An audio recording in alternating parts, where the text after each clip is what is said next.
So good morning everybody from Theo over there. Hello. And Dad, that's me. We are in the Lake District, beautiful morning. There's quite a lot of cloud on the tops at the moment, but that should burn off we think. And today we're having a fairly easy day. So yeah, beautiful morning in the Lake District, and we are walking up to Wansfell and then across to Baystones, which is the Wainwright top. I've done this before, but this was the second fell I ever came up. But for Theo, it's his 102nd. Yeah, 102nd. So that's quite cool. So yeah, so we're just going to have a little walk up there. It's what time we're on 10 to 9 in the morning.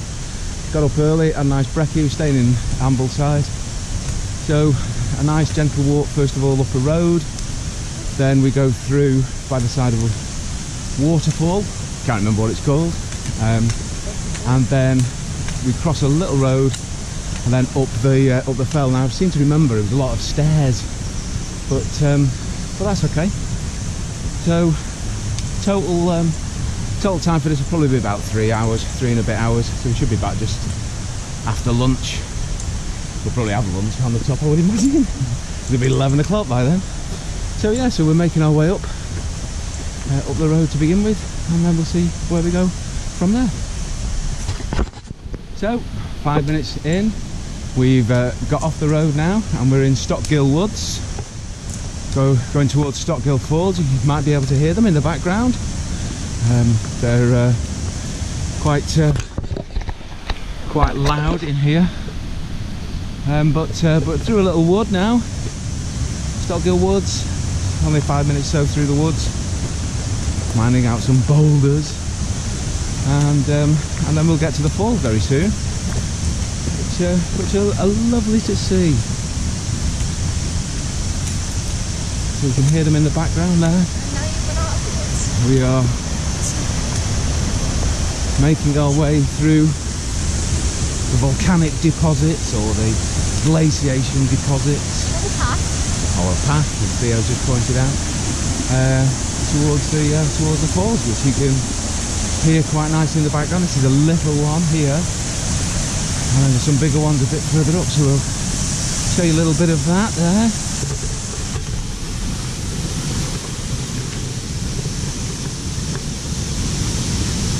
You can see that okay there.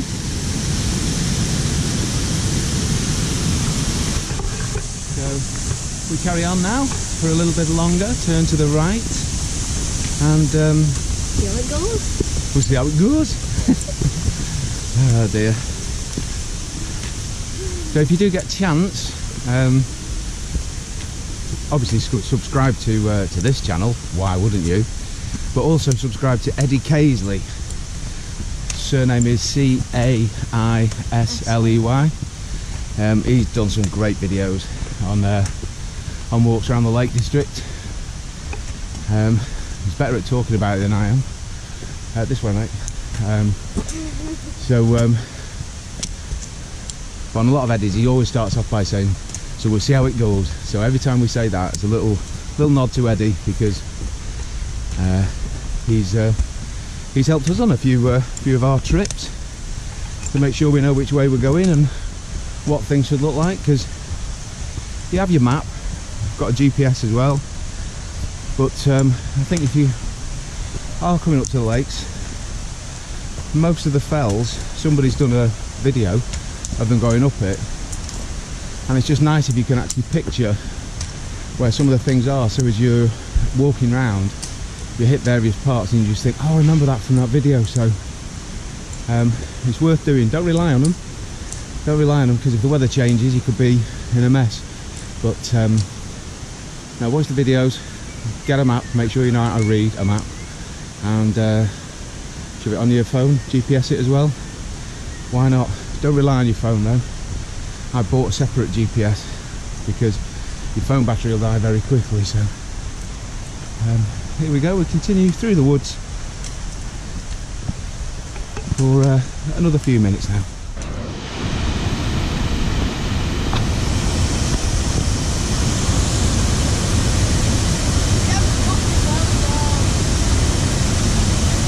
So these are Stockgill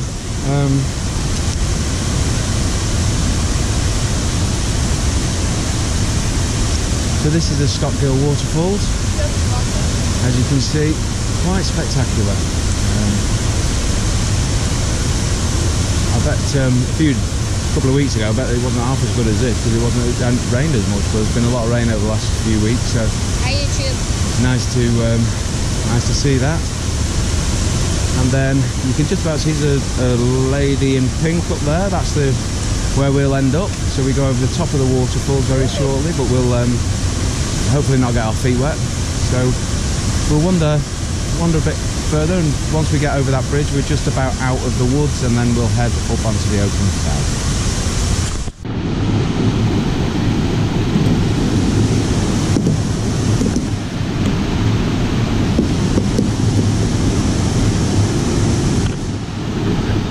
So we have just finished in the woods, and there's the revolving gate, so you can carry on. You can just do a little circular walk around the woods if you like, which I guess will be quite nice. But we've been to the top of the waterfall, which was nice, and now we've finished through the woods, and we are now going to head out.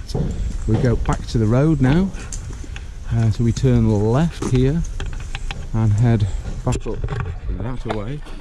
And that will take us in about 150 yards. I think there's a stile, and from that stile we then jump over there, and then it's just pretty much straight up. It's a bit of a staircase of doom, as I always call them, but that's where we'll be going. And the tops are still a little bit misty, so having a fleece with me, which I hadn't originally got, it could be a good plan, because originally I thought probably won't need that today. It's a nice day, but better to be safe than sorry. So we've got fleeces out ready, just in case it's a bit nippy at the top. But we'll see how it goes. So we're carrying up this road for about 150 yards, and then there should be a little stile, I think, across there and out onto the open fell.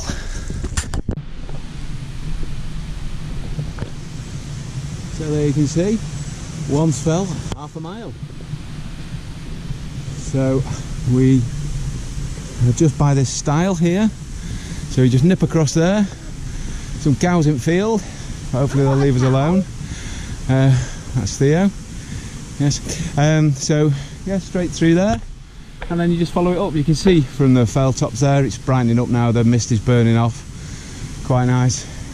So we'll head up here, and in about half a mile's time we'll be at Wansfell Pike. And once we're at Wansfell Pike, that's it really, climbing wise. You just turn left and follow a wall all the way to Baystones. So it's not a difficult walk. We've been going half an hour now, and I wouldn't say we've exactly rushed. So nice gentle little meander through the woods and up this road up to the stile. As I say, it was about 250 metres out of the wood up to this stile.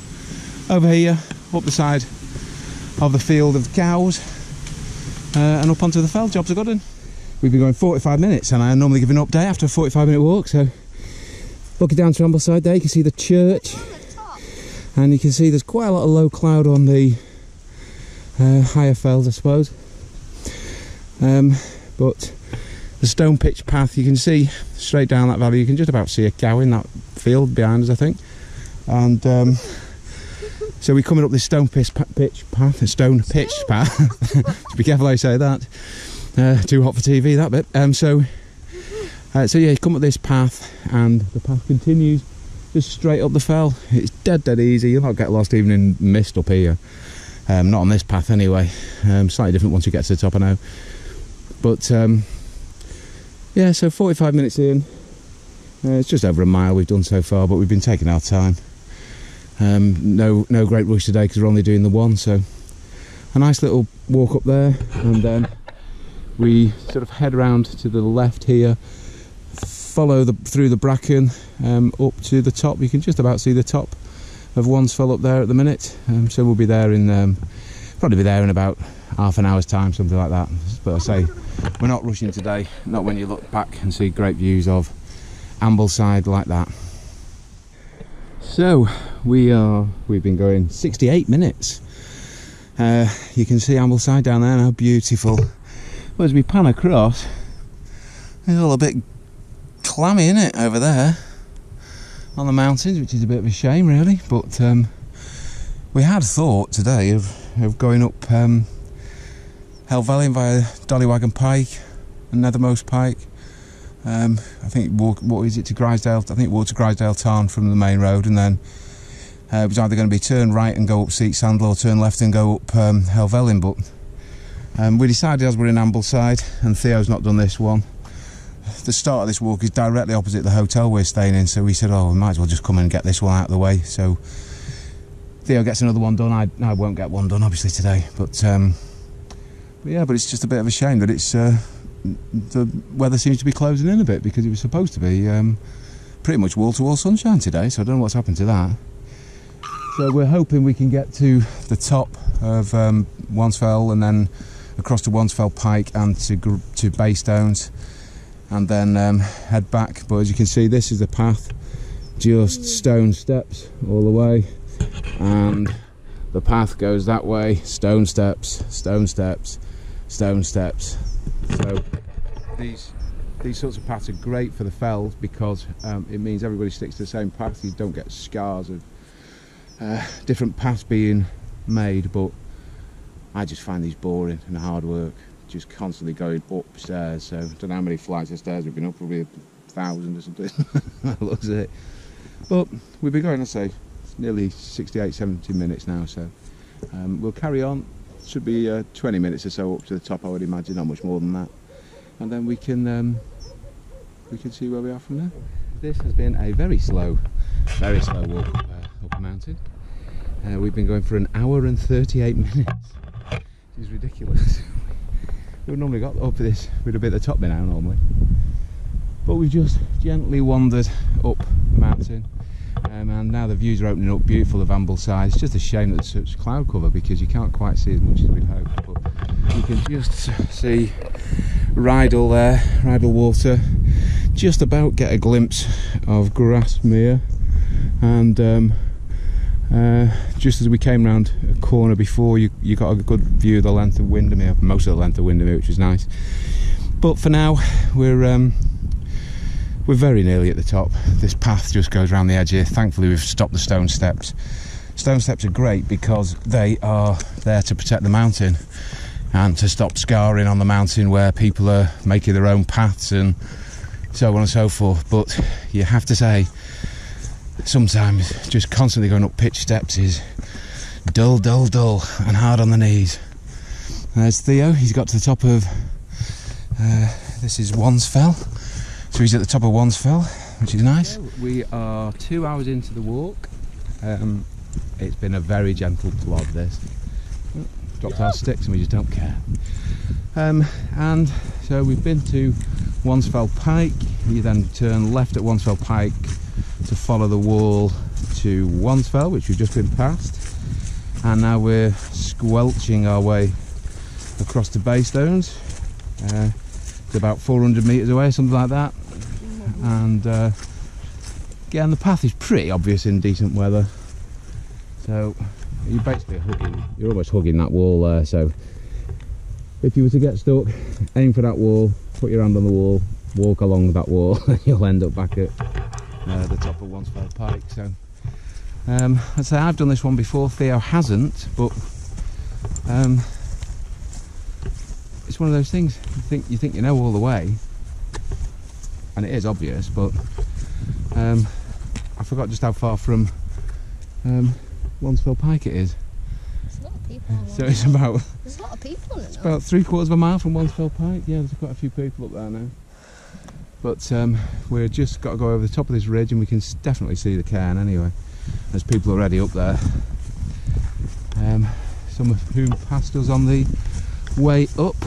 But say we've been going nearly 2 hours, so we're going to get to Baystones, turn round, head to Wansfell and probably have our lunch there. But every so often you go past a pile of rocks, a load of flies come out, a load of midges come out, like hundreds of them.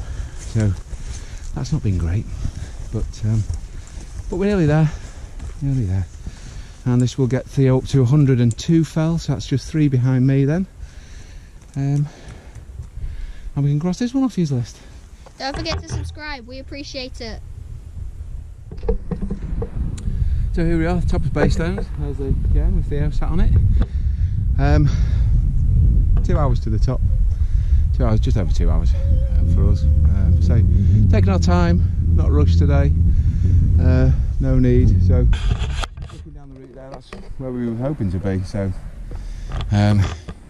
we made the right decision not to go up there, up into the high fells today, because too much mist around. So, but up from here you got great views down Windermere there. If you look straight ahead there, that's the ridge that you walk along. So basically where that wall is, you follow that wall more or less all the way. A little bit undulating, but it's not too bad. You know, down 10 metres, up 10 metres. And then as you pan around, you can see a lot of the major fell groups are coming into view now, just beginning to lighten up a little bit, and you can just about see Grasmere over there, I think. So yeah, we made it 2 hours up a fell. It'll probably take us an hour to get back down. It's always the way. So I think, looks like we're having a spot of lunch up here. Spot of lunch, and then start to make our way back down. Go back down exactly the same way. Follow the wall. Can't miss it. Then down the stairs, which I don't like that either for my knees. So we'll take our time going back down, and then through the wood back to Ambleside for a pint. Job's a good one.